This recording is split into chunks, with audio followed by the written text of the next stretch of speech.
সম্মানীয় মুসল্লিবৃন্দ, সর্বপ্রথম সমস্ত প্রশংসা ও গুণগান সেই বিশ্ব নিয়ন্তা মহান প্রভুর, যিনি সাতখণ্ড আসমানকে বিনা স্তম্ভে দণ্ডায়মান করে রেখেছেন এবং বিশাল জমিনকে যিনি বিছানা স্বরূপ বিছিয়ে রেখেছেন। তারপরে পরে আকায়ে নামদার তাজেদারে মদিনা মুহাম্মদুর রাসূলুল্লাহ সাল্লাল্লাহু আলাইহি ওয়াসাল্লাম পার হাজার হাজার দরুদ ও শান্তির সদা বর্ষিত হোক। আমিন, আল্লাহুম্মা আমিন। আমি আপনাদের সম্মুখে সূরা মায়েদার 27 নম্বর আয়াত পাঠ করেছি। সেই আয়াতকেই সামনে রেখে সংক্ষিপ্ত আলোচনা রাখব ইনশাআল্লাহ। এ আয়াতে আল্লাহ তাআলা পৃথিবীতে প্রথম কোরবানির যে ইতিহাস কিভাবে হলো, কখন হলো, সেই ঘটনাটা বলেছেন। যে কোরবানি আমরা অতীত করে এলাম এবং পরপর যে ঘটনাগুলো আমরা শুনে আসলাম, আজকে তার শেষ ইতিহাস সর্বপ্রথম কখন হয়েছিল। তো স্বয়ং আল্লাহ তাআলা আদম আলাইহিস সালামকে তৈরি করেছিলেন এবং মা হাওয়াকেও তৈরি করেছিলেন। আদম এবং মা হাওয়া এনারা হলেন আদি মানব, এরাই প্রথম মানুষ। এই দুইজন থেকে পৃথিবীতে যত মানুষ এসেছে, বর্তমানে আছে এবং ভবিষ্যতে আসবে, সকলেই তাদের প্রজন্ম। তিনিই হলেন বানু আদম, সকলেই তার সন্তান। তো যখন আদম আলাইহিস সালাম এবং মা হাওয়া দুনিয়ার বুকে ছিলেন, তখন তারা ছাড়া আর কোনো মানুষ ছিল না। তাদের যে সমস্ত সন্তানাদি হয়েছিল, সেই সন্তানাদির একটা সিস্টেম আল্লাহ তাআলা রেখেছিলেন। প্রত্যেকটা সন্তান, একটা পুত্র একটা কন্যা, এই জোড়া জোড়া হয়ে সেই সন্তানগুলো জন্ম নিত। প্রত্যেকটা জোড়ায় একটা পুত্র একটা কন্যা। এইভাবে আদম আলাইহিস সালাম ও মা হাওয়াদের যে সমস্ত সন্তানাদিগুলা ছিল, সেই সন্তানাদিগুলার বৈবাহিক যে ব্যবস্থাপনা ছিল, তাদের যে শরীয়তের নিয়ম ছিল, সেটা হলো এক জোড়ার কন্যা আর এক জোড়ার পুত্রের সঙ্গে বিবাহ বন্ধনে তারা আবদ্ধ হবে। অর্থাৎ এক জোড়ায় একটা কন্যা আছে, একটা পুত্র আছে, এই জোড়ার কন্যা আর এক জোড়ার পুত্রের সঙ্গে বিবাহ হবে, আর ওই জোড়ার কন্যার সঙ্গে এই জোড়ার পুত্রের বিবাহ হবে। এই রকম তাদের সিস্টেম ছিল। তো এখন যাদের ঘটনাটা, যে দুইজনের ঘটনা এখানে আল্লাহ তাআলা উল্লেখ করেছেন, যিনি বলছেন ওয়াতলু আলাইহিম, হে নবী তুমি সমস্ত মানুষকে পড়ে শোনাও, এই ঘটনাটা বলো। ইবনায়ে আদামা, নাবা ইবনায়ে আদামা, আদমের দুই সন্তানের ঘটনা তুমি মানুষকে বলো, ঘটনা শোনাও, পড়ে শোনাও, বলে শোনাও। এই ঘটনাটা কেন বললেন? এর একটা লম্বা ইতিহাস বা তার একটা মাহাত্ম্য, একটা গুরুত্ব আছে, সেই জন্যই আল্লাহ তাআলা এটা বলেছেন। তো তাদের প্রসঙ্গে বলছেন ইজ কাররাবা কুরবানান, তার সেই দুই পুত্র তাদের কুরবানি আল্লাহ তাআলার সামনে উৎসর্গ করেছিলেন। এবার তাদের মধ্যে একজনের কুরবানি কবুল হয়েছিল, আর একজনের কুরবানি কবুল হয়নি। ফায়ুতাকাব্বালু মিন আহাদিহিমা, দুইজনের মধ্যে একজনের কুরবানি কবুল হলো, ওয়ালাম ইউতাকাব্বাল মিনাল আখার, দ্বিতীয় জনের কুরবানি কবুল হলো না। তাই কুরবানি কেন দিতে হলো, কুরবানির ব্যবস্থা কেন করা হলো, সেই বিষয়টা নিয়ে আজকে আলোচনা। সেটা হলো আদম আলাইহিস সালামের ওই যে দুইজন পুত্র, দুই জোড়ার, একটা হলো নাম হলো হাবিল আর একটার নাম হলো কাবিল। তাহলে হাবিলের সঙ্গে একজন কন্যার জন্ম হয়েছে, আর কাবিলের সঙ্গেও আর একজন কন্যার জন্ম হয়েছে। এখন তাদের সেই নিয়ম অনুযায়ী হাবিলের সঙ্গে কাবিলের সঙ্গে জন্ম নেওয়ার কন্যাটার বিবাহ হবে, আর কাবিলের সঙ্গে যে কন্যাটা জন্ম নিয়েছে তার বিবাহ হবে হাবিলের সঙ্গে। এটাই হলো তাদের নিয়ম, তাদের শরীয়ত, তাদের বিধান। কিন্তু ভাগ্যক্রমে হাবিলের সঙ্গে যে কন্যাটা জন্ম নিয়েছে, ওই মেয়েটা দেখতে খুব একটা ভালো নয়, খুব সুশ্রী নয়। কাবিলের সঙ্গে যে মেয়েটা জন্ম নিয়েছে ওই মেয়েটা দেখতে খুব সুন্দর। তো এখন নিয়ম অনুযায়ী সুন্দর হলেও কাবিলের সঙ্গে জন্ম নেওয়ার কন্যার বিবাহ হাবিলের সঙ্গে হবে, আর হাবিলের সঙ্গে বিয়ে হবে কাবিলের সঙ্গে যে জন্ম নিয়েছে। এখন এই জায়গাতে কাবিল একটু উগ্র টাইপের ছিল। সে কাবিল অস্বীকার করলো, বলে ওই বিধান আমি মানি না, ওই নিয়ম আমি মানব না। আমার জোড়ার আমার সঙ্গে যে জন্ম নিয়েছে সে খুব সুন্দর মহিলা, আর হাবিলের সঙ্গে যার জন্ম হয়েছে সে দেখতে ভালো নয়। ফলে আমি ওই হাবিলের সঙ্গে জন্ম নেওয়ার মেয়ের সঙ্গে আমার বিবাহ হবে না। আমি আমার সঙ্গে যার জন্ম হয়েছে এ সুস্ত্রী আছে, আমি একেই বিয়ে করব। কিন্তু তাদের বিধান অনুযায়ী তো হবে না। আদম আলাইহিস সালাম তাদের এই ঝগড়া, তাদের এই দ্বন্দ্ব মেটানোর রাস্তা বার করলেন। তাদের সেই দ্বন্দ্ব উপশমের জন্যে আদম আলাইহিস সালাম বললেন, তোমরা এক কাজ করো, আমি তো বিধান ভঙ্গ করতে পারবো না, আমার যে নিয়ম সেই নিয়মেই তোমাদেরকে চলতে হবে। তো তোমরা এক কাজ করো, কাবিলের সঙ্গে যে জন্ম নিয়েছে যে কন্যাটা, যে সুস্ত্রী আছে, ওকে বিয়ে করার জন্য তোমরা দুইজনেই আল্লাহ তাআলার ওয়াস্তে কুরবানি দাও। সেই কুরবানি যার কবুল হবে তার সঙ্গে ওর বিবাহ হবে, আর যার কবুল হবে না তার সাথে বিবাহ হবে না। তো তাদের কুরবানি আমাদের মতো যেমন কুরবানি বললি আমরা পশু জবাইকে বুঝি, তাদের ওই রকম ছিল না। এই প্রথম কুরবানির সিস্টেম চালু হচ্ছে। তো কুরবানি কবুল হওয়ার বিষয়টা আমরা যেমন এখন সঙ্গে সঙ্গে বুঝতে পারি না আমাদের কুরবানি, কিন্তু তাদের কুরবানি বোঝার রাস্তা ছিল। সেটা হলো একটা নির্দিষ্ট জায়গাতে তাদের কুরবানির বস্তু সেখানে গিয়ে তারা রেখে দিত। এবার যার কুরবানি কবুল হতো একটা গায়েবী আগুন এসে সেই বস্তুগুলাকে জ্বালিয়ে দিত। যার কুরবানি করার বস্তু জ্বলে যেত, আগুনে পুড়ে ছাই হয়ে যেত, তারটা কবুল হলো। আর যার কবুল হতো না তারটা পুড়তো না, তার কাছে আগুন যেত না, যেমন রাখতো সেই রকমই থাকতো। তো এই প্রথা অনুযায়ী হাবিল এবং কাবিল তারা নিজের নিজের কুরবানি আল্লাহ তাআলার ওয়াস্তে একটা নির্দিষ্ট জায়গায় উপস্থাপন করলেন। হাবিল পশুপালন করতেন, সেই হিসাবে সে একটা সুন্দর তরুতাজা দম্বা সেখানে নিয়ে গিয়ে উপস্থিত করলেন। আর কাবিল চাষবাস করতেন। তো কাবিল চাষবাস করার কারণে সে চাষের কিছু শস্য, কিছু গম, কিছু জব বা এইরকম কোনো কিছু কিছু শস্য নিয়ে গিয়ে সেই জায়গাতে এক জায়গায় রেখে দিলেন। তাহলে এক পাশে হাবিলের দম্বা এক পাশে রাখা হলো, আর এক পাশে ওর কিছু শস্য রাখা হলো। দুইজনেরই কুরবানি ওটাই কুরবানি। আল্লাহ তাআলা কার কুরবানি কবুল হবে তাই দেখা যাবে। যার কবুল হবে তার সঙ্গে ওই সুশ্রী কন্যাটার বিবাহ হবে।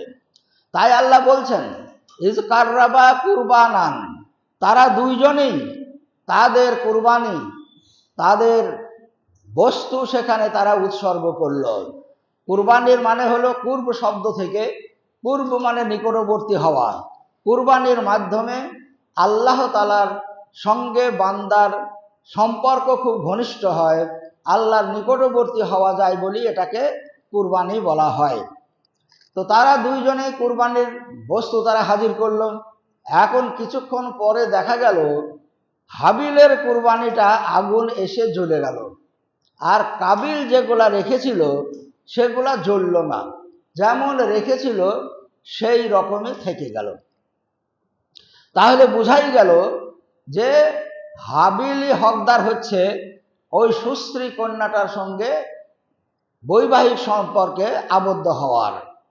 তো যখন এইরকম দেখলো, আগে থেকেই তো কাবিল হাবিলের উপর একটু রাগান্বিত ছিল যে আমার সঙ্গে জন্ম নেওয়া সুশ্রী কন্যার সঙ্গে ওর বিবাহ হবে, সে কোনো রকমই মেনে নিতে পারেনি। তারপরে যখন কুরবানির ব্যবস্থা করা হলো, কুরবানিতেও দেখলো হাবিলের কুরবানি আল্লাহ তাআলা কবুল করলেন, অর্থাৎ গায়েবী আগুন এসে জ্বলে গেল। আর কাবিলের বস্তু সেইভাবেই পড়ে থেকে গেল, অর্থাৎ তার কোরবানি কবুল হলো না। এই দেখে কাবিল হাবিলের উপরে আরো রাগান্বিত হলো, আর নিজে দুঃখিত হলো যে আমার কবুল হলো না, আর ওর কবুল হলো, ওই হকদার হয়ে গেল। এই সব দেখে রাগে দুঃখে সে বলল, কালা লা আকতুলান্নাকা, শোনো হাবিল, আমি তোমাকে এই কারণে হত্যা করব যে আমি তো আগে থেকেই আপত্তি করেছিলাম, তারপরে যে ব্যবস্থা করা হলো সেই ব্যবস্থার ভিতর দিয়েও দেখা যাচ্ছে তুমিই হকদার হয়ে গেলে। তো তুমি যখন হকদার হলে তোমাকে আমি ওর সঙ্গে বিবাহ হইতে দেব না। কেন? লা আকতুলান্নাকা, আমি তোমাকে হত্যা করব। তো কালা ফাইন্নামা ইয়াতাকাব্বালাল্লাহু মিনাল মুত্তাকিন, তো হাবিল বলল, দেখো আল্লাহ তাআলা কুরবানি কবুল করেন মুত্তাকিনদের, যারা আল্লাহর প্রতি যাদের বিশ্বাস আছে, আল্লাহর প্রতি যাদের ঈমান আছে, যারা পরহেজগার মুত্তাকিন দিনদার, তাদেরই কোরবানি আল্লাহ তাআলা কবুল করেন। পক্ষান্তরে বলতে চাইলেন যে আমি আল্লাহকে ভালোবাসি, আল্লাহকে বিশ্বাস করি, তাই আল্লাহ তাআলা আমার কোরবানিকে কবুল করেছেন। এই কথা শুনে সে আরো রাগান্বিত হলো। তারপরেও হাবিল তার উত্তেজিত চেহারা দেখে বললেন যে দেখো, তার পরের আয়াতে গিয়ে বলা হচ্ছে, তুমি যদি আমাকে হত্যা করার জন্য হাত প্রসারিত করো, আমার দিকে যদি হত্যা করার উদ্দেশ্যে তোমার হাত বাড়াও, আমি তোমাকে কথা দিচ্ছি আমি তোমাকে মারব না, আমার হাত তোমার দিকে আমি প্রসারিত করব না।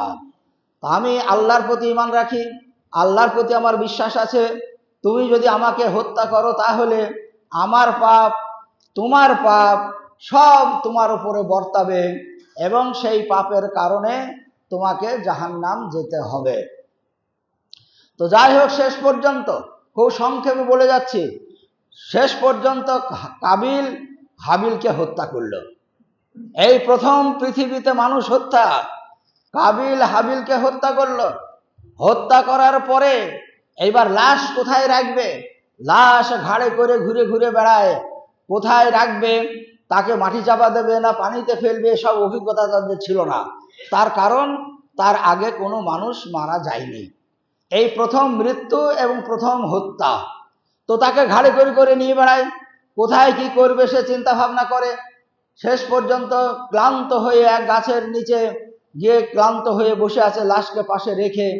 এমতো অবস্থায় আল্লাহ তাআলা তাদেরকে সেই ব্যবস্থাপনা একটা রূপরেখা দেখালেন। সেটা হলো, ও সেখানে বসেই আছে, চিন্তা ভাবনা করছে, টেনশনে আছে, কি করব আমি লাশটাকে নিয়ে। এমন সময় দুটো কাক তার সামনে ফাঁকা জায়গায় আসলো, উঠতে উঠতে এসে দুটো কাক তার সামনে বসলো, আর একটা কাক আর একটা কাকের সঙ্গে মারামারি শুরু করে দিল। এই মারামারি করতে করতে একটা কাক আর একটা কাককে মেরে ফেললো। তো একটা কাক মরে গেল। তখন যে দুটো কাকটা সেই কাকটাকে ঢাকার জন্য খানিকটা মাটি পা দিয়ে হাঁচড়ে হাঁচড়ে খাদ করলো। খাদ করার পরে সেই মরা কাকটাকে খাদে ফেলে দিয়ে মাটি চাপা দিয়ে দিল। এবার যখন মাটি চাপা দেওয়া হয়ে গেল আর দেখা যাচ্ছে না, তখন সে আফসোস করে বলছে, এই একটা কাক একটা পাখি, তার যতটুকু বুদ্ধি আছে সেই বুদ্ধিটুকু আমার নাই। তাই তার কাছে মাটি চাপা দেওয়ার, মাটি চাপা দিয়ে ঢাকার ব্যবস্থাপনা দেখে কাবিলের লাশ মাটি খুঁড়ে সেখানে ঢাকা দেওয়া হলো। এখান থেকে কবর দেওয়ার সিস্টেম চালু হলো। মানুষের লাশকে মাটির নিচে দিলে যে ঢাকা হবে, আর মানুষের উপদ্রব হবে না, মানুষ জানতেও পারবে না, দেখতেও পাবে না, তার দুর্গন্ধ থেকেও মানুষ বেঁচে যাবে। এই ব্যবস্থাপনা তখন থেকে চালু হলো। এখন কথা হচ্ছে, কাবিল যে হাবিলকে হত্যা করলো, হত্যা করার আগে হাবিল যে কথাটা বলেছিল, আমার পাপ এবং তোমার পাপ সব তোমার ঘাড়ে চাপবে এবং তুমি জাহান্নাম যাবে।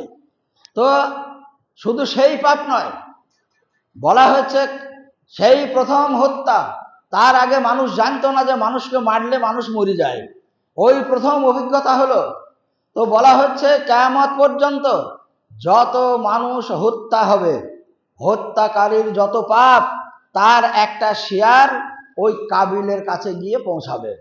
যেহেতু সে প্রথম হত্যা করার রাস্তা সে খুলে দিয়েছে, সে দেখিয়েছে, তো সেই রাস্তা যারা অবলম্বন করবে, যত হত্যাকারী কিয়ামত পর্যন্ত থাকবে মানুষের, তাদের হত্যার পাপ সেই কাবিলের কাছে গিয়ে একটা শেয়ার জমা হবে। দেখা যাবে কিয়ামতের দিনে তার শুধু হত্যার পাপের শেয়ারই তার পাহাড় সমান পাপ হয়ে যাবে। এতে থেকে বলা হয় যে কোনো মানুষ কোনো পাপের সূচনা যেন না করে। যে কোনো পাপ কোনো মানুষ যখন সূচনা করলো, শুরু করলো, তার আগে সেই পাপ কেউ করেনি। তো সেই পাপ দেখে যত মানুষ সেই পাপে লিপ্ত হবে, সমস্ত পাপের একটা শেয়ার ওই পাপকারীর কাছে যাবে যে প্রথম করেছে।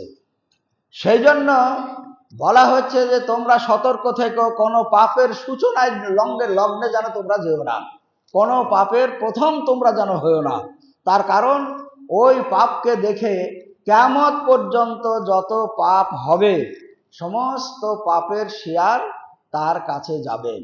এজন্য শেষ নবীর ওপরে আল্লাহ তাআলা এই আয়াত, এই ঘটনা অবতীর্ণ করেছেন সূরা মায়েদার ২৭ নম্বর থেকে ৩১ নম্বর আয়াত পর্যন্ত এর বর্ণনাটা করা হয়েছে। এতে শেষ নবীর উম্মতকে সতর্ক করা হয়েছে যে যেমন কাবিল হাবিলকে হত্যা করেছিল, হত্যার পাপের শেয়ার তার কাছে যাবে। তার পরের আয়াতে ৩২ নম্বর আয়াতে বলা হয়েছে একটা মানুষ যদি কোনো মানুষের জীবনকে রক্ষা করে, তাহলে সেই লোকটা যেন সমস্ত মানব কুলকে রক্ষা করলো।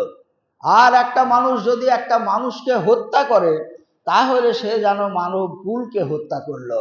তার মানে কি, মানব কুলকে হত্যা করার সমান এই হত্যার পাপ তার হবে।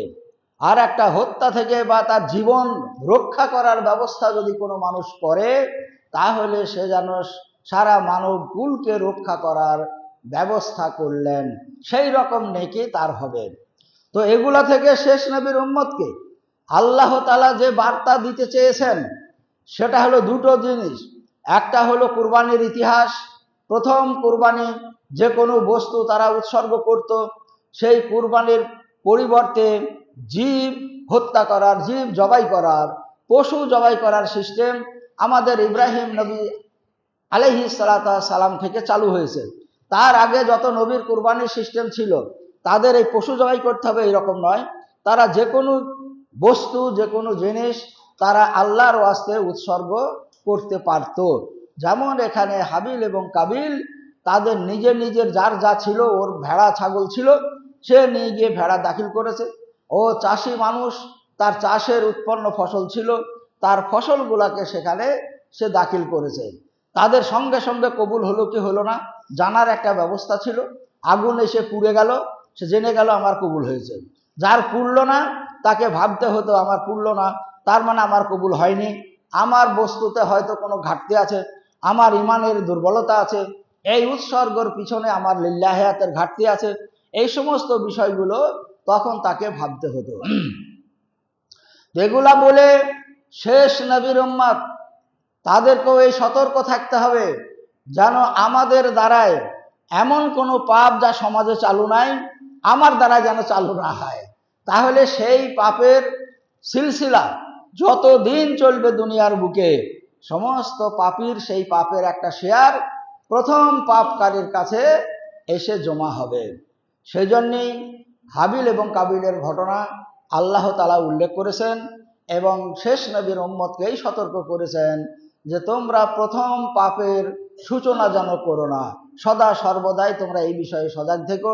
তা না হলে নিজের পাপ, অন্যান্য লোকের পাপের শেয়ার তোমার কাছে জমা হয়ে দেখা যাবে জাহান্নাম ছাড়া দ্বিতীয় কোনো রাস্তা কিয়ামতের দিনে থাকবে না। তো আল্লাহ তাআলা আমাদেরকে তৌফিক দান করুক, আমরা যেন ওই রকম সমাজে যার প্রচলন নেই, এই রকম কোনো খারাপ কাজ যেন আমাদের দ্বারাই প্রচলন না হয়, এটা আমরা সতর্ক থাকব। তাহলে ওই রকম অন্যের পাপ নিজের ঘাড়ে এসে চাপবে না। নিজের পাপের হিসাবই তো কিয়ামতের দিনে দিতে সব হিমশিম খেয়ে যাবে। অন্য লোকের পাপ এসে যদি তার ঘাড়ে বোঝা চেপে যায়, তাহলে সেই পাহাড় তার ঘাট থেকে নামানো বড় কঠিন হবে, জাহান্নাম থেকে ছাড়া তার রাস্তা থাকবে না। তো আল্লাহ তাআলা আমাদেরকে তৌফিক দান করুক, আমরা যেন কোনো পাপের সূচনা লগ্নে আমরা যেন আগে না থাকি। আল্লাহ যেন সেই জায়গা থেকে আমাদেরকে রক্ষা করেন। আমিন।